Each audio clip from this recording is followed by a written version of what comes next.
आज इनकी तादाद मुसलमानों की क्रिश्चियन से तकरीबन 13% कम है। ये उनसे 15% ज़्यादा होते आज, जितनी बड़ी तादाद में ये पिछले 500 साल में जगह जगह इनका कत्लेआम हुआ। कम से कम 15% उनसे ज़्यादा होते दुनिया में। सिलसिला चल रहा है इनके ही मरने का। कुदरती आफात की बातें मैं पहले कर चुका हूँ, उसे छोड़े। उससे जितने मुसलमान जितने इफेक्टेड होते हैं दुनिया में सबसे ज़्यादा। फिर ये हिस्से जो मुस्लिम मेजॉरिटी कंट्रीज हैं जिन पर किसी दूसरे ने हमला नहीं किया, ये आपस में एक दूसरे को मारते हैं। तुमने खुद जहन्नम अपने लिए तैयार की है आगे। अब भी यही पोजीशन है। मैं तो बहुत कह चुका हूँ, कहता रहता हूँ और कहता रहूँगा कुछ आगे चंद सालों तक। चंद साल ही हुए हैं, चंद सालों तक कहना होगा, इसलिए कि उसके बाद तो पोजीशन ये होगी अब नहीं निकल सकते, अब कोई फायदा नहीं, अब जा चुके। तो ये मदहोश हैं। सुनने वाले कहते हैं अरे साहब कुछ नहीं होगा, क्या डराते हैं, बकवास करते हैं, डरा रहे हैं। वो लोग कहते हैं जो जरा कुछ सिक्योरिटी में है। Subscribe the channel and press the bell icon to never miss a video. अल्हम्दुलिल्लाह अल्हम्दुलिल्लाहिल्लज़ी लहू हम्दन कसीरन कमा अमर व अशहदु अल्ला इलाहा इल्लल्लाहु वहदहु ला शरीका लह व अशहदु अन्ना सय्यदना व नबीना मौलाना मुहम्मदन अब्दुहु व रसूलुहु। बिरादरान किराम, फ्रांस के सदर हैं इमैनुअल मैक्रोन। अभी कुछ दिनों पहले उनका एक बड़ा कंट्रोवर्शियल एक बयान आया। उन्होंने कहा कि Islam is in crisis all over the world. पूरी दुनिया में इस्लाम एक बहरान से गुजर रहा है, एक क्राइसिस से गुजर रहा है।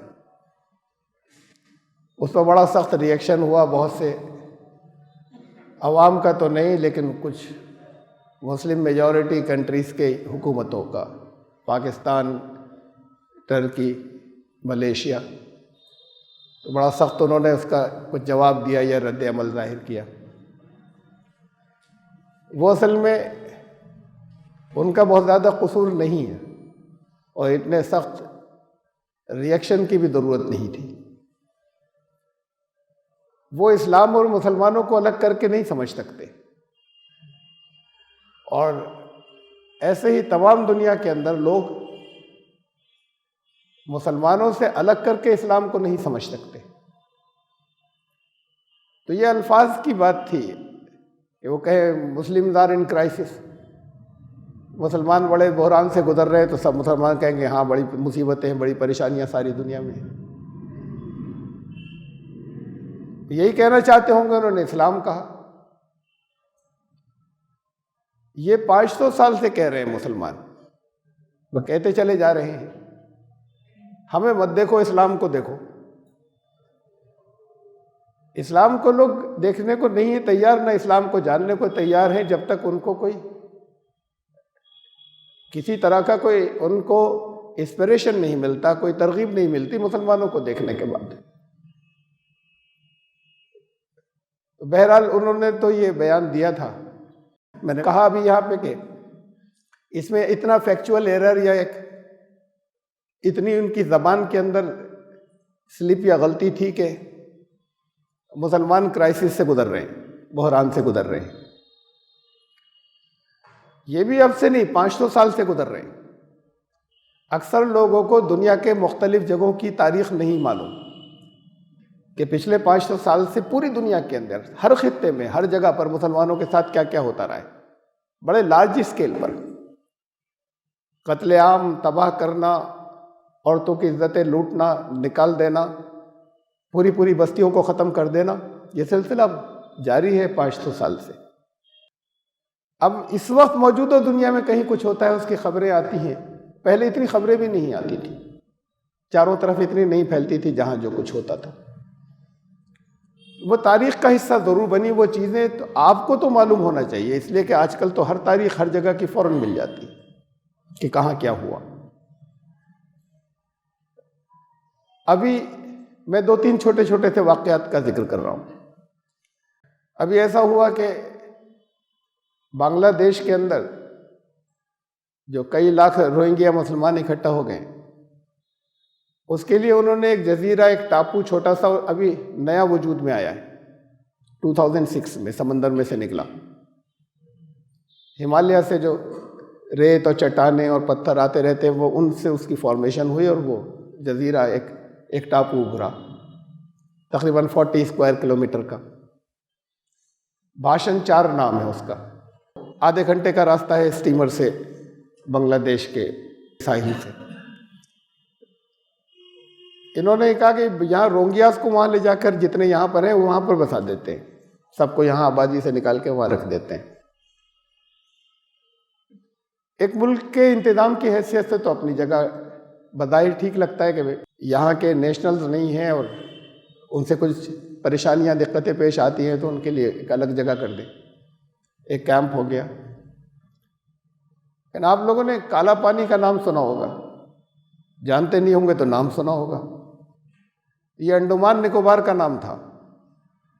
ब्रिटिश पीरियड के अंदर जिन्हें ज़्यादा सज़ा देनी होती थी उन्हें यहाँ की जेल में नहीं रखते थे, वहाँ भेज देते थे।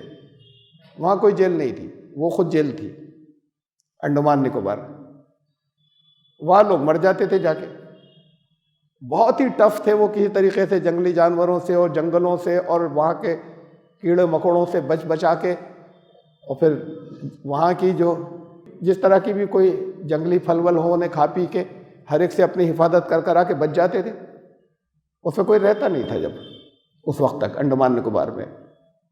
अब तो वो एक रिजॉर्ट है ना, दुनिया पिकनिक मनाने जाती है, वहाँ घूमने जाती है, तो वो वहाँ भेज देते थे।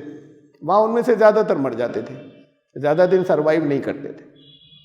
जो बचते थे उनकी बड़ी टफ जिंदगी होती थी, पता नहीं कैसे कैसे सरवाइव कर जाते थे। तो वो जेल से तो सैकड़ों गुना ज़्यादा जो है वो सख्त सज़ा थी उनको काला पानी भेज देना। उसका नाम था उस वक्त काला पानी, ये अंडमान निकोबार का।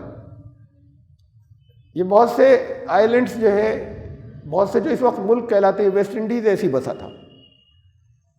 ये तो खाली जंगल थे, बड़े भयानक जंगल थे। बहुत से छोटे छोटे से आइलैंड्स या जजीरे हैं, उनको मिला के वो वेस्ट इंडीज़ कहलाता है, करीब करीब हैं। तो ये लेबर बड़ी तादाद के अंदर, ये अफ्रीका से पकड़ पकड़ के, उसमें इंडियन भी थी बड़ी तादाद में, अफ्रीका से थे। ये ब्रिटिशर इनको पकड़ पकड़ के ले गए थे, उनको बिल्कुल गुलामों की तरह उनके साथ में सलूक होता था, उनको ले जाकर वहाँ पर रखा था। उनसे बहुत सी जगह कुछ खेती वेती भी कुछ चीज़ें कराते थे, अपनी आमदनी के लिए काम कराते थे, जुल्म करते थे। वो रहने के लायक जगह नहीं थी। अब वो फिर जैसे वक्त गुजरा हो फिर वहाँ पर बसे और अब वो मुल्क हो गया एक। अंडमान निकोबार जो है वो एक रिजॉर्ट बन गई, बहुत खूबसूरत जगह हो गई। उन लोगों से बसी जो जिनको सजाएं दी जाती थी और उनमें से जो बच गए। ये आइलैंड जो है बिल्कुल ऐसा तो नहीं है, इसलिए कि अभी समंदर में से निकला है कि उस पर घने जंगलात हों, लेकिन ख़तरात भी बहुत हैं और जीने का सामान नहीं है वहाँ। फिर समंदर की लहरें आती, मौजें पूरे के ऊपर से निकल जाती हैं, पूरे आइलैंड के ऊपर से। वहाँ पर इन्होंने कुछ घर वर भी बनाए, लेकिन वो घर बना देना कुछ जो है, घरों के बीच में सड़कें बना देना काफ़ी नहीं है। इंसानी ज़रूरत के लिए तो बहुत चीज़ें होती हैं। तो जब इन्होंने ये फैसला किया तो पूरी दुनिया के जो ह्यूमन राइट्स एक्टिविस्ट्स हैं, इंसानी हुकूक़ की जितनी तंजीमें, सब ने बहुत एहतजाज किया कि ये नहीं कर सकते आप। यूनाइटेड नेशंस ने भी ज़रा ढाल संभाल के लहजे में ये अल्फाज जो है दरअसल कॉशियस अल्फाज हैं, जिसमें कहा अभी ये बहुत ऐसा फैसला है कि जिसमें बहुत गौर करने की ज़रूरत है बांग्लादेश को। बहरहाल वो जिन मुसीबतों से वो गुजरे रोहिंग्या, वो आप लोगों को मालूम है, उसका तज़किरा करने की अब ज़रूरत नहीं है। उसके बाद दुनिया में सबसे ज़्यादा जिस जगह है अब, वो उन्होंने कहा कि इनको यहाँ से निकाल कर वहाँ पर भेजो, वो काला पानी। और वो नहीं जाना चाहते, अब उन्हें पकड़ पकड़ के ज़बरदस्ती वहाँ डाल दिया जाता है। खुद फ्रांस की भी मैं बात कर रहा था, जहाँ के सदर ने ये कहा कि इस्लाम जो है वो क्राइसिस से गुजर रहा है। उन्होंने 76 मॉस्क बंद कर दी, अभी की खबर है। 76 मस्जिदें जो हैं वो उन्होंने सील कर दी फ्रांस के अंदर। अब ये तो पहले से चला आ रहा था कि वहाँ जो नन्स हैं, ईसाई नन्स होती है ना, आपने देखा है उनके लिबास, सर भी ढका होता है पूरा, खाली फेस खुला होता है, बाकी जिस्म बहुत सातिर, बहुत लिबास होता है ढीला ढाला नीचे तक, और सर पूरा कवर्ड होता है। उनके धर्म की बात है ईसाई धर्म कहता है इसलिए वो ऐसे रहेंगी, सर ढकेंगी। और मुसलमान औरतें अगर कहती हैं कि भाई इस्लाम ये कहता है कि सर ढकना जरूरी है, कि इसकी इजाजत नहीं। पहले थी, अब बंद हो गई, उस पर नहीं थी पाबंदी, लगा दी गई और रोक दिया गया उन्हें। मैं हल्की हल्की सी खाली झलक रख रहा हूं सामने बातचीतों की। अब ये छोटी छोटी बातें हैं, ये उस मैसेकर या कत्ले आम वाली बातें नहीं है, लेकिन दुनिया में बहुत हुए, आइंदा भी बहुत अभी हो सकते हैं। बास जगह पर हैं बहुत बुरे हालात, इससे जो मैंने अभी बताया इससे कहीं ज़्यादा बुरे चारों तरफ। यहाँ फ्रांस के बारे में मैंने बताया आपको, बांग्लादेश के बारे में बताया। यहाँ इंडिया में, हिंदुस्तान में जरा ये अभी फार्मर्स एजिटेशन चल रहा है किसानों का, सबको मालूम है, इस वक्त की सबसे बड़ी खबर है कई दिन से। आता होगा आपके जहनों में भी ख्याल ही आया होगा कि एक एजिटेशन जो है वो इनका भी चला था, जहाँ पर शाहीन बाग में कुछ औरतें बैठी थी। ये 3 महीने के बाद ज़बरदस्ती इनको उठाया गया। कोविड-19 जब शुरू हुआ था तो उसकी आड़ लेकर उनको ज़बरदस्ती उठाया गया, और ठीक भी था, नहीं बैठे वहाँ पर। सुप्रीम कोर्ट ने फैसला दिया, उसी वक्त PIL डाली गई और सुप्रीम कोर्ट का फैसला आया कि सड़कें रोकने की, एजिटेशन करने वालों को इसकी इजाज़त नहीं कि सड़क रोकें। अब ये सुप्रीम कोर्ट का फैसला आ गया और हुकूमत के हाथ मजबूत हो गए। वो एक सड़क रुक रही थी, एक तरफ से दिल्ली के अंदर एंट्री, बहुत एंट्रीज हैं दिल्ली के अंदर, ऐसी नहीं है कि वो कोई पगडंडियों से जाती हो, अच्छी बड़ी हाईवेज बहुत सी हैं एंट्रीज। यूपी से दिल्ली के अंदर एंट्री के कई और रास्ते हैं, लेकिन उससे बहरहाल कुछ लोगों को दिक्कत तो परेशानी होती थी। वो शॉर्टकट खत्म हो गया, उधर से जाए जो रास्ते खुले तो भीड़ बढ़ जाती थी। तो उस भीड़ का सामना करके रोज आते थे लोग, रोज जाते थे। सुप्रीम कोर्ट ने कहा इन्हें हटाओ, कोविड भी आ गया, सुप्रीम कोर्ट का फैसला भी आ गया, इन्हें हटाओ। ये सड़कें रोकने की किसी को इजाजत नहीं एजिटेशन करने के लिए, किसी अलग जगह पर जाए। एजिटेशन करने की तो इजाजत है पीसफुल, इनकी नज़र में वो भी नहीं थी, हुकूमत की नज़र में। तो इन्होंने सारी दिल्ली को सील कर दिया फार्मर्स ने, टोटल हर तरफ के सब रास्ते बंद कर दिए तकरीबन। जो थोड़े बहुत कहीं किसी, सिर्फ यूपी के बंद नहीं किए, उधर हरियाणा की तरफ से और पंजाब की तरफ से, हर तरफ से आने के सारे रास्ते सब तरफ उन्होंने सब सील कर दिया। कुछ उन्होंने जो सील नहीं किया वो खुद इन्होंने, हुकूमत ने कर दिया, कुछ हिफाजती इंतजामात के लिए, जो थोड़े बहुत कहीं बचा हो, ट्रैफिक को वापस कर रहे हैं, इधर से मत जाओ। तो अब ये पूरी दिल्ली सील हो गई, जो थोड़ी बहुत बची वो और आगे की जा रही है। इस पर सुप्रीम कोर्ट का फैसला कहीं इंप्लीमेंट नहीं हो रहा। वो तो एक सड़क रोकी थी ना, एक सड़क पे बैठी थी वो औरतें जो थी शाहीन बाग की। यहां चारों तरफ हर रास्ते को घेर लिया है इन्होंने, उसका हवाला भी नहीं आ रहा, कहीं नाम आता कि हम उसको इंप्लीमेंट नहीं कर पा रहे। लेकिन सुप्रीम कोर्ट ने तो ये कहा है कि सड़कें नहीं रोक सकते किसी एजिटेशन के लिए। इन्होंने जगह दी एक, ये अब उनकी ट्रिक थी जगह देने के अंदर। फार्मर्स ने रिजेक्ट कर दी कि उस जगह नहीं जाएंगे।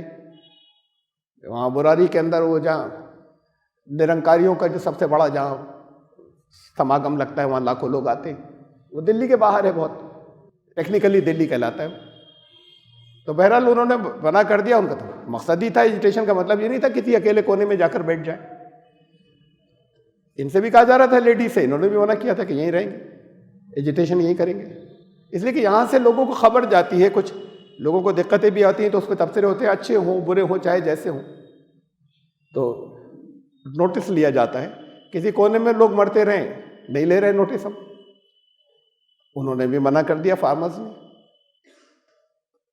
उनको रोका गया तो रोकने की कोशिश हुई, तो रोकने में हुआ तो चंद जगहों के ऊपर कि हरियाणा के अंदर के वाटर कैनन जो है वो पानी की, उससे रोका गया, उससे थोड़ी बहुत चोट लगती है। कोई बड़ा लाठी चार्ज नहीं हुआ, कोई किसी फायरिंग के अंदर कहीं कोई नहीं मरा। कभी बातों से रोकते रहे, कभी वैसे धक्का देकर रोकते रहे, और ये अपने रास्ते वास्ते बनाते हुए और बैरियर्स को तोड़ते हुए आखिर में आ गए। उन्होंने दिल्ली की एंट्री सारी सील कर दी।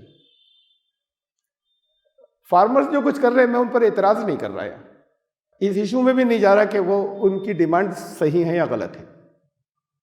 अकेले मेरी बात हो तो मैं जो उनके डिमांड्स को आपसे नहीं पहले से सपोर्ट करता हूँ, लेकिन बात यह कि इशू ये नहीं है। इशू ये है कि उसके लिए जब वो हुकूमत नहीं सुन रही थी, बहुत दिनों से। ये तो दिल्ली के रहने वाली थी ये औरतें, और उसी जगह की रहने वाली थी जहां बैठी थी। अपने अपने घरों से निकल के कोई 100 मीटर आगे गई, कोई 200 मीटर आगे गई, वहां पर उन्होंने अपना एजिटेशन किया था। ये 2 स्टेट्स क्रॉस करके आ रहे हैं कि यहाँ इधर से उत्तराखंड से पूरे यूपी को क्रॉस करते हुए आ रहे हैं, वहाँ पंजाब से हरियाणा को क्रॉस करते हुए आ रहे हैं, चारों तरफ से आ रहे हैं, बढ़ रहे हैं। आगे हो सकता है और जगहों से भी आने लगे। अभी राजस्थान के बारे में है और कुछ, फिर उसके बाद फिर सेंट्रल इंडिया से भी आने लग जाए अगर ये आगे चला ज़्यादा तो। इस पर सुप्रीम कोर्ट के फैसले का हवाला कहीं नहीं आ रहा कि सुप्रीम कोर्ट ने रोका है। इनके ऊपर कहीं ये धमकी भी नहीं आ रही कि योगी आदित्यनाथ कहें कि अब हम लेके आ रहे हैं अपनी फौज, हम हटा देंगे। औरतों के लिए थी वो बात, मुसलमान औरतों के लिए, कि हम ला रहे हैं अपने आदमी, हम हटा देंगे जबरदस्ती। ये इन लोगों के लिए नहीं है कि इनका कोई बयान आया हो कि हम आ रहे हैं हटाने के लिए। वो कहेंगे आओ जरा आकर दिखाओ। वहां तो कोई पहुंच जाता था वो गोलियां चलाता हुआ, जिसके फोटो सारी दुनिया ने देखे, फोटो देखे, क्लिप देखी, वीडियोस देखी, जो कभी पकड़ा नहीं गया, जो खूब डंके की चोट पर उसने अपना चेहरा दिखाया, उसने जो कुछ कहा वो भी सब सामने है। वो पुलिस के दरमियान में से गया था, पुलिस के दरमियान में से वापस आके चला गया वापस। इस तरह के एक आध और वाकयात भी हुए वहां टेरराइज करने के। यहां किसी की हिम्मत नहीं करीब से गुजर जाए, कोई धमकी देता हुआ, आसपास से भी कोई गुजर जाए कोई धमकी देता हुआ। आम लोगों में से तो कोई धमकी देने जाता भी नहीं। ये तो उन्हीं के पिट्ठू होते हैं जो पुलिस में से निकल के गए हो पुलिस को चीरते हुए, और उन्होंने कुछ फायरिंग की और फिर पुलिस के दरमियान से वापस आ गए। तो ये तो उन्हीं के लोग हैं, सब जानते हैं कौन है। तो ये जो थे, जो औरतों से थोड़ी दूर जाके जिन्होंने गोलियां चलाई थी, जैसे कोई लोग नहीं निकल रहे कि वहां भी जरा सा दूर से जाके एक आध हवाई फायर कर दे, इनमें से किसी की हिम्मत नहीं है। फर्क क्या है दोनों के अंदर? 3 महीने तक, 3 महीने के बाद फिर हटा दिया गया, कोविड की वजह से जबरदस्ती हटा दिया गया, और सुप्रीम कोर्ट का फैसला इन 2 चीजों की वजह से। 3 महीने तक वो ये कहते नहीं बात कर लो हमसे, उनका बात नहीं करेंगे तुमसे, कोई बात नहीं करेंगे, यहां से हटो। यहां रोज तकादा हो रहा है बात कर लो, आओ बात कर लो, डेलीगेशन ले आओ, अच्छा रोज बात करो। और फिर वो बैकफुट पर आती चली जा रही है गवर्नमेंट। अभी 3 दिन के अंदर ही बैकफुट पर आती जा रही है। एक खलबली मची हुई है, होम मिनिस्टर भागकर पंजाब के चीफ मिनिस्टर के पास पहुंचे, आपस में बात चल रही है कि उन्होंने एक ऑफर दिया, इन्होंने कहा नहीं कुछ नहीं, डिमांड थी ये कि अपने ये इसको ठीक करो। अब उनकी डिमांडें कुछ और बढ़ गई 3 दिन के अंदर, ये भी मानो, ये भी मानो, ये भी मानो। कोई उसके ऊपर एडवर्स कमेंट्स कहीं नहीं है, चुमकार कर बता रहे हैं कि नहीं बड़ा अच्छा कानून था वो। फर्क क्या है दोनों में? ये फार्मर्स हैं, लेकिन शायद खाली हिंदू फार्मर्स होते तो फायरिंग भी करते ही, कुछ मार भी देते, उनको डंडे मार के भगा देते। ये सिख हैं बड़ी तादाद इनमें। ये पंजाब से बेसिकली चूंकि आए, हरियाणा हुकूमत सपोर्ट नहीं कर रही तो बाई फोर्स रोकेगी। इतने ज्यादा नहीं है सिख वहां पर हरियाणा में। पंजाब में सिखों की बहुत बड़ी तादाद है। पंजाब की हुकूमत जो है वो भाजपा की नहीं है, तो वहां उनको इसकी आज़ादी थी कि वो आपस में माहौल बना लें। पहले काफी दिनों से बना रहे थे, सब जगह घूमकर एजुकेट कर रहे थे, और उसके बाद फिर वो निकले तो उन्हें कोई रोक नहीं सका। उनकी बड़ी तादाद सिख है। जब उनकी बड़ी तादाद सिख है तो फिर ट्रांसपोर्ट यूनियन ने भी कहा, पूरा ऑल इंडिया ट्रांसपोर्ट यूनियन ने, कि हम भी बंद करने वाले हैं बस सारे इंडिया को, इसलिए कि ट्रांसपोर्ट में भी सिख बड़ी तादाद में है, उसके सदर भी सिख है। अब पुलिस में बड़ी तादाद में है सिख, मुसलमान नहीं है। आर्मी में बड़ी तादाद में है सिख, मुसलमान नहीं है। अब इससे दाब खाते हैं। बात ये आ रही है कि ये खाली फार्मर्स की बात नहीं जिससे दब रहे हैं। फार्मर्स को तो बहुत कुचला है इन्होंने, बहुत, मध्य प्रदेश से लेकर आगे कर्नाटक तक। लेकिन ये बात फार्मर्स की नहीं है, ये एजुटेशन फार्मर्स का है, डिमांड फार्मर्स की है, उसमें शामिल और लोग भी हैं। लेकिन जिस चीज से डर रहे हैं, ये डर रहे हैं कि प्रिडोमिनेंटली सिख लोग हैं। ये है कितने हिंदुस्तान में? 1.5%। ये कुल 1.5% है। और मुसलमान कितने हैं, एक्यूरेट फिगर की बात तो जाने दें कुछ, कि कितने हैं, 14% जो है वो पिछला जो 2011 का था उसके मुताबिक 14%, 16% होंगे सरकारी आदात के शुमार के मुताबिक। जो गैर सरकारी हैं वो कहते ज़्यादा है, बाद इससे काफ़ी ज़्यादा कहते हैं, मैं उसमें नहीं जा रहा। वो जो 1.5% है उनसे डर रहे हैं, लेकिन उनके लोग आर्मी में भी हैं, उनके लोग पुलिस में भी हैं। ये ट्रांसपोर्ट की जो बात है, ये ट्रांसपोर्ट में भी लोग हैं उनके, इनसे डर रहे हैं। फार्मर्स से नहीं डर रहे, डर सिखों से रहे। और यह जल्दी से हल हो जाए कहीं। वोट कितने से हैं, जब तक ये वहां नहीं निकले थे इसकी परवाह नहीं की थी उन्होंने, कितने से वोट हैं। पंजाब में तो वैसे ही हम हारे हुए थे, बाकी कहीं सिख इतने हैं नहीं कि इनके वोटों से कोई लंबा चौड़ा फर्क पड़ जाए। तो बात खाली इसकी नहीं थी कि इससे कोई उनको किसी भी तरह की पॉलिटिकल नुकसान होता। कम्युनिटी जो है वो इतनी लाइवली है, आज तक की पोजीशन ये है कि वो उसको नहीं भूले। ऑपरेशन ब्लू स्टार जो इंदिरा गांधी ने वहां पर जो एक संत जर्नैल सिंह भिंडरानवाला थे, वो गोल्डन टेम्पल के अंदर उन्होंने पैरेलल एक गवर्नमेंट बना ली थी, बाकायदा पैरेलल गवर्नमेंट थी वो। वहां से फैसले होते थे, लोगों ने अदालतों में जाना बंद कर दिया था। वो जो फैसला करते थे किसी मुकदमे का वो माना जाता था। और फिर यहां तक बात आ गई कि उनका पूरा जत्था उनके साथ में, उन मशीन गन्स के साथ में, कि जो किसी एक के पास निकल आए तो बरसों जेल में सड़ जाए, वो पूरा जत्था मशीन गन के साथ में दिल्ली की मेन सड़कों पर, कनॉट प्लेस में, पार्लियामेंट स्ट्रीट के ऊपर चलता था और कोई रोकने वाला नहीं था। तो वो उसको उन्होंने अपना हेडक्वार्टर बनाया था। इन्होंने फिर प्रोग्राम ये बनाया एक दिन के आर्मी लगाकर चारों तरफ से, और फिर इनको मारा जाए। तो वो जैसे इसका नाम था ऑपरेशन ब्लू स्टार, और वो फिर इन्होंने उसके ऊपर अमल किया 1984 में। और फिर वो भिंडरानवाला मारे गए, वो लोग खत्म हो गए। वो मैं अभी पिछले साल शायद 1.5 साल हो गया, मैं गोल्डन टेम्पल गया था। बहुत खातिर की, बहुत आवभगत की उन लोगों ने।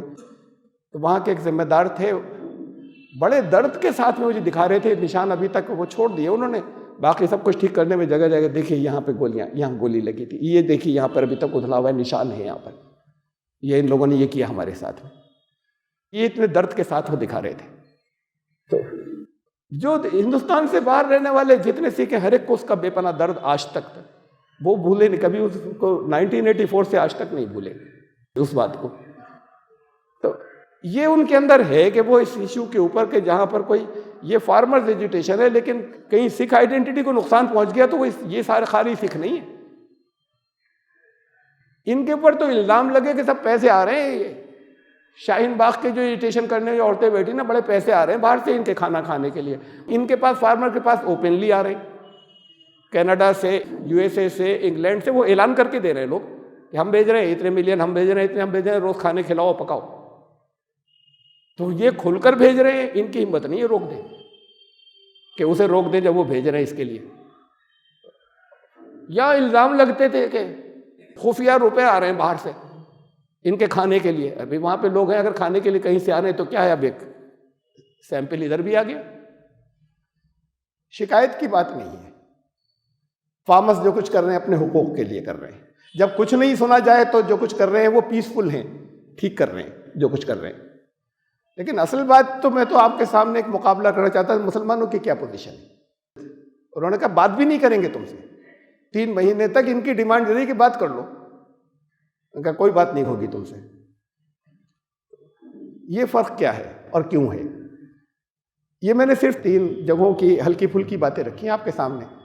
जगह जगह जो मारे जाना और कंसंट्रेशन कैंप चल रहे हैं इस वक्त दुनिया के अंदर, वो डिटेंशन सेंटर या कंसंट्रेशन कैंप दुनिया के मुल्कों में, वो चाइना में है, कई लाख मुसलमान जो हैं वो उसके अंदर बंद कर दिए गए।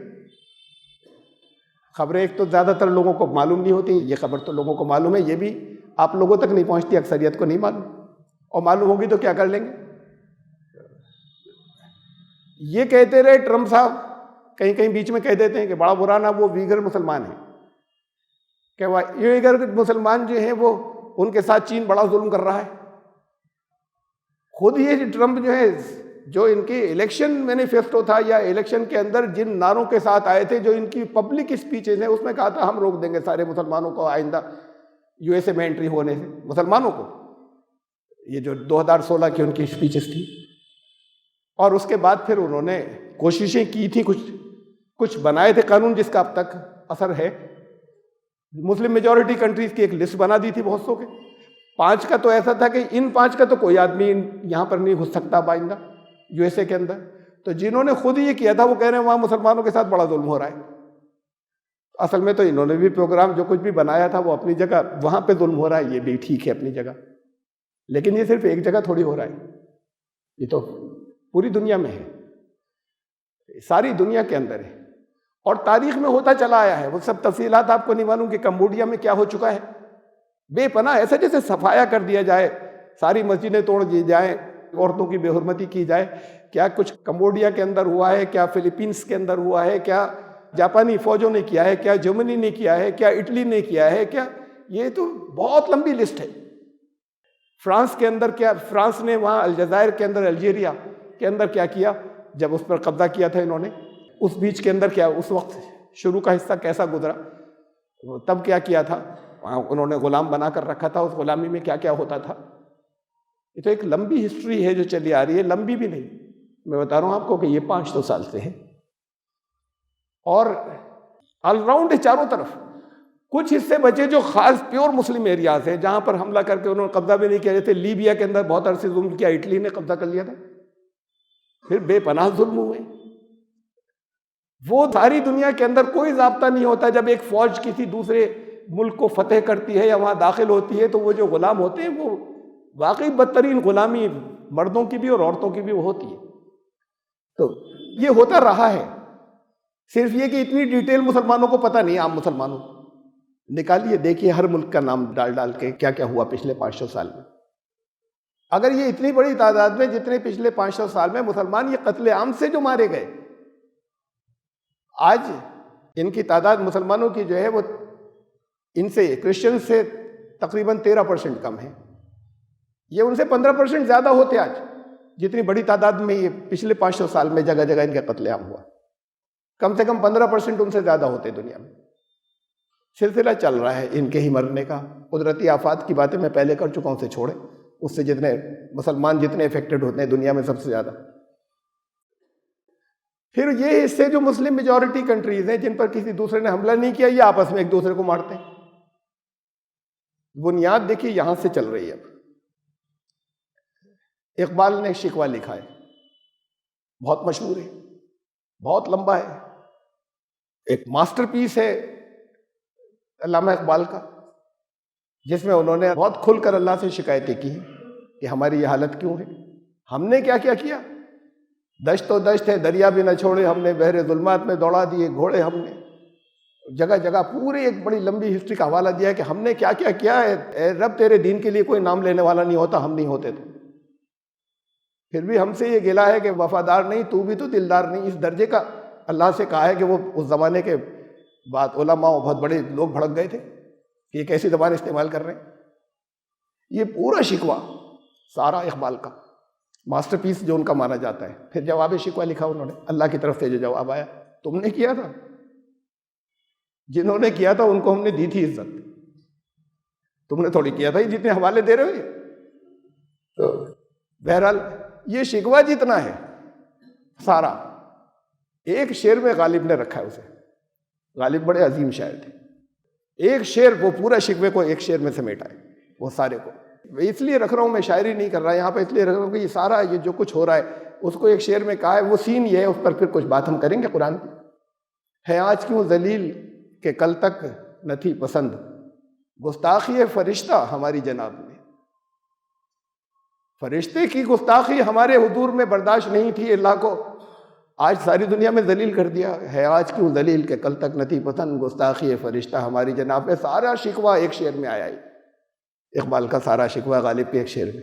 तो ये है सीन कि कल ये था, आज ये क्यों है। और इसे ध्यान में रखिएगा कब से चल रहा है ये सिलसिला, बढ़ता चला गया है, आगे और बहुत बढ़ना है। 1961 में नाइट, आप में से बहुत सौ को मालूम होगा चूंकि काफी चला था, वो क्लिप चलाया गया था, उसका टेक्स्ट चलाया गया था। 1961 में बर्मा, उस वक्त ये रोहिंग्या बर्मा कहलाता था, वो ये सेकुलर कंट्री था, मतलब डेमोक्रेटिक कंट्री था, जमहूरियत थी। वहाँ हज़रत मौलाना अली मियां गए थे और वहाँ की उनकी तकरीर बड़ी प्रॉफिटिक तकरीर है, यानी प्रॉफिटिक लफ्ज़ बोला जाता है इसके लिए कि आगे जैसे किसी को नज़र आ रहा हो, अंग्रेज़ी में बोला जाता है। तो वो जो उन्होंने वहाँ पे तकरीर कहा कि अभी आज यहाँ पर डेमोक्रेसी और जमहूरियत है, मैं तुम लोगों को वार्निंग दे रहा हूँ, पता नहीं 10 साल में 20 साल में फिर यहाँ पर जब जिस दिन, उस दिन से डरो जिस दिन यहाँ बुद्धों की हुकूमत हो जाएगी। अभी डेमोक्रेसी जमहूरियत है, जिस दिन बुद्ध मजहब की हुकूमत यहाँ पर हो जाएगी उस दिन तुम्हारा क्या हासिल होगा, उस दिन से डरो। और उससे पहले दावत का काम शुरू कर दो, लोगों को दीन पहुंचाना शुरू कर दो। उससे पहले अपने आप को भी ठीक करो, और लोगों को तुमने नहीं पहुंचाया तो तुम सब खत्म हो जाओगे। लंबी है, खुलासा ये है उसका जो उन्होंने बार बार कहा कि आज मैं कहकर जा रहा हूं, अगर अभी फौरन तुमने शुरू नहीं किया तो तुम्हारा वजूद नहीं बचेगा यहाँ पर। यहाँ बौद्धों की हुकूमत आएगी, डेमोक्रेसी नहीं बचेगी। उन पर कोई वही थोड़ी उतरती थी। जिसका कुरान का अच्छा मुताला हो, बहुत सी चीजें उसकी रोशनी में देखते हैं वो के कौमों के साथ अल्लाह की सुन्नत क्या हुआ करती है और वो कितने दिनों के अंदर उसके असरात मुरत्तब होते हैं, तो क्या नताइज है, तो वो उसे बयान कर रहे थे।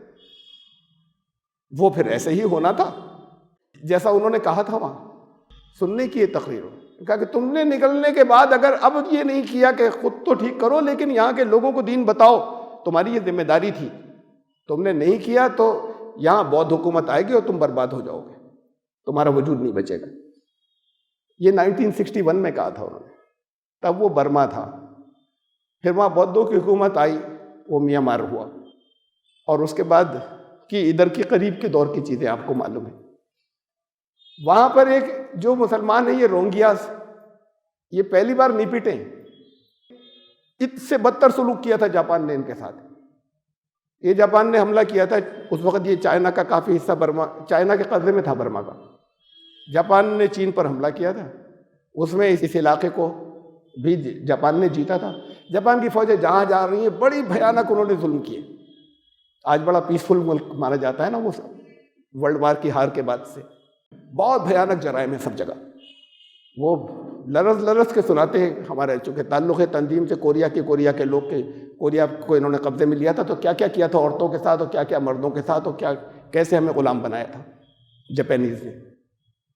तो इन रोहिंग्यास के साथ ये जो कुछ हुआ है यही सारा, इससे ज़्यादा जापानीज़ कर चुके हैं, बहुत बड़ी तादाद में कत्लेआम किया। चीन में आपने उनका नाम तो सुना है, ये इतने मुल्कों मैंने हवाला दिया था, चाइना का नहीं दिया, रशिया का, यूएसएसआर का नहीं दिया।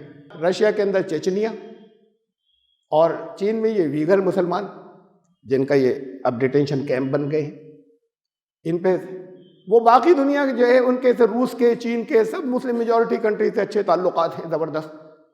वो उनकी मदद करते हैं, वो उनको हथियार देते हैं।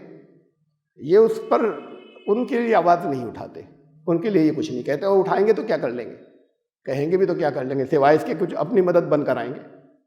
तो सब उनके मोहताज हैं, हाथ फैलाए हुए भिखमंगे। ये आवाज़ें उनके लिए नहीं उठा सकते, ये सिख नहीं है। ये यहाँ पर कुछ हुआ तो उन्होंने हर जगह से अभी तो खाने के पैसे भेज रहे हैं खाली। बात इतनी सी नहीं हुई कि वहाँ के कनाडा के वजीर आजम मजबूर हो गए वहाँ के सिखों से, और उनका बयान आया कि जो कुछ हो रहा है इनके साथ गलत है। असलन सही मानों में इंटरनेशनल लॉ के हिसाब से तो गलत किया उन्होंने। एक फार्मर्स एजिटेशन है, अभी कहीं कुचला नहीं गया, अभी कहीं मारा नहीं गया किसी को, कोई जेनोसाइड नहीं हुई है। उस पर कोई दूसरे मुल्क का वजीर आजम जवाब दे के इनके मसाइल कुछ कहे, वो मजबूर हो गए अपने यहाँ के सिखों से, जो भी थोड़े बहुत वहाँ पर हो गए पावरफुल हैं उसके, इसलिए वहाँ पे कैनेडियन प्राइम मिनिस्टर का उस पर बयान आया। ये क्यों? मैं ये तो गालिब ने जो कुछ कहा था, मैं कुरान के बारे में बताता हूँ।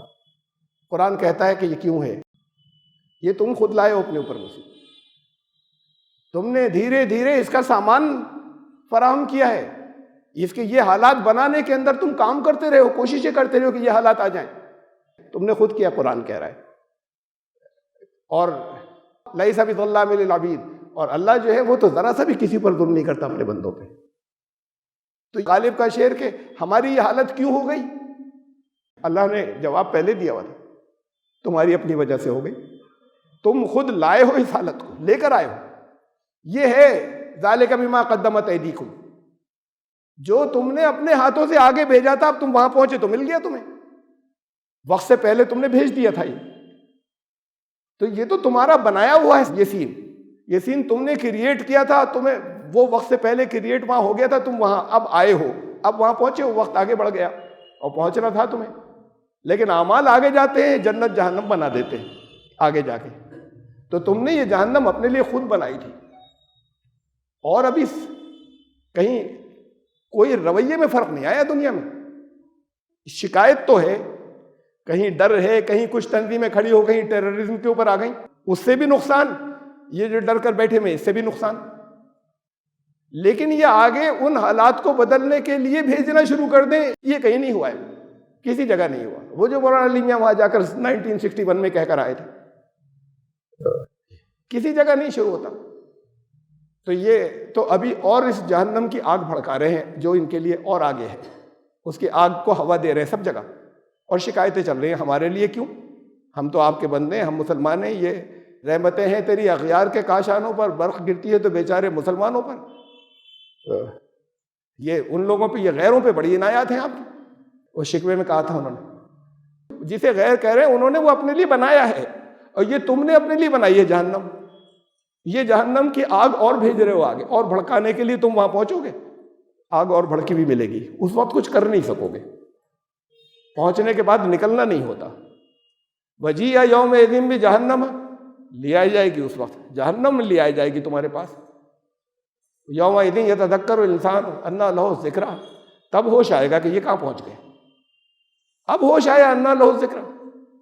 अब यक़ूलु या लैतनी क़द्दमतु लिहयाती, कुछ नहीं कह सकेगा, बस यही कहेगा कि काश मैंने अपनी जिंदगी का सामान भेजा होता, अपने आगे जिंदा रहने का सामान भेजा होता। ही तो जलने और मरने का सामान है जो मैं भेज चुका, बन गई, पहुंच भी गए वहां पर, निकलना नहीं होता फिर वहां से।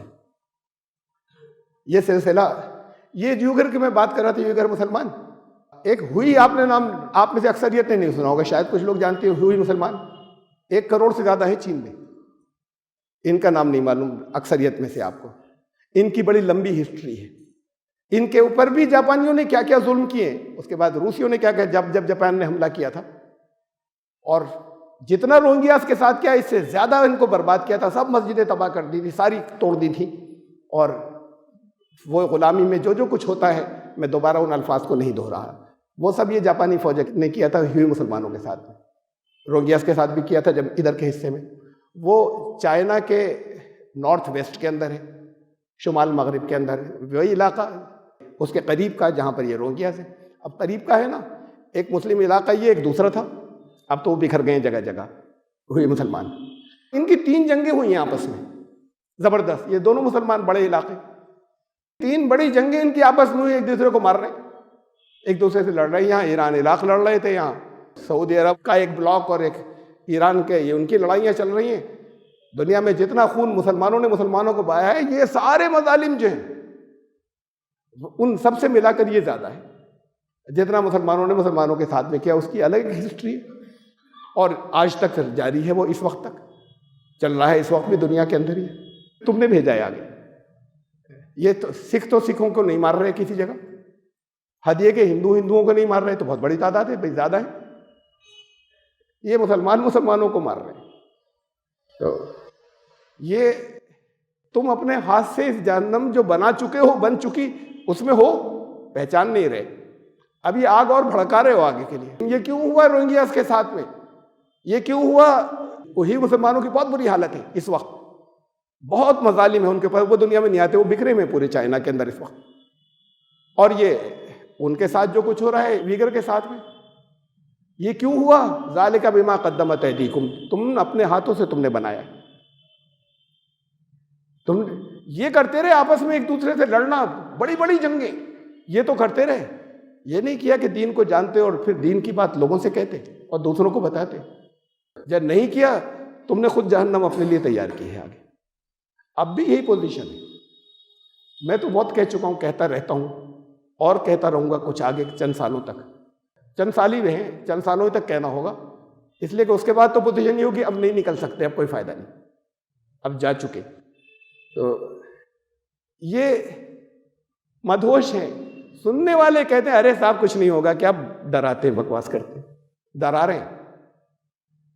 वो लोग कहते हैं जो ज़रा कुछ सिक्योरिटी में है, या नहीं वो नहीं है वो भी कहते हैं बात कि नहीं नहीं भाई इनकी इतने हम तो वैसे ठीक होती है इनकी बातें इसलिए नहीं जाते सुनने, डराते बहुत है, वैसे ठीक होती है।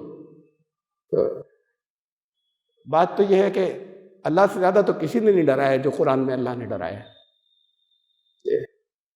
बशारतें दी हैं, उतना ही डराया भी है। डराया उस अंजाम से जो तुमने अपने लिए तैयार किया है, बशारतें दी हैं उस मंजिल की जिसके तुम मुस्तहिक हो, जो तुमने खुद तैयार किया अपने लिए। तो कुरान से ज़्यादा और अल्लाह से ज़्यादा तो किसी ने नहीं डराया, हम कितना डरा सकते हैं। कुछ डराते भी है तो उसी के हवाले दे के कह देते, उस पर यह आता है कि डराते बहुत है, सर पर तबाही है, कुछ नहीं कहें ऐसी रहे खामोश और डराए नहीं। डराना ये नहीं होता कि डर कर इसलिए डरा अपने घर में छुप जाओ फौज आ रही है। डराना तो ये अपने आगे के अंजाम से बचो। मैंने आपको बताया 500 साल से शुरू हुआ, वहां से शुरू हुआ जब रसूलुल्लाह सल्लल्लाहु अलैहि वसल्लम को 1000 साल हो चुके थे। ये सिलसिला वहां से शुरू हुआ। कुरान ने कहा था 1000 साल बाद निज़ाम बदलेगा। रसूलुल्लाह सल्लल्लाहु अलैहि वसल्लम ने फरमाया था कि इस उम्मत को 500 साल एक्सटेंशन मिल जाएगा अदाब, तो वहीं से शुरू होगा जहां से कुरान ने कहा था, वहीं से शुरू हुआ है। लेकिन वो नहीं बदलेगा किसी हदीस से या रसूलुल्लाह सल्लल्लाहु अलैहि वसल्लम कोई ऐसा कौल नहीं कह सकते जो उसे बदल दें। तो वो तो हुआ वहां से शुरू, लेकिन हुजूर सल्लल्लाहु अलैहि वसल्लम ने कहा कि मेरा रब जो है वो 500 साल इनका एक्सटेंशन का मतलब आखिरी तौर पर कुचल देना, उसके लिए मेरी उम्मत को 500 साल और मिलेंगे। मुझे अपने परवरदिगार से ये उम्मीद है।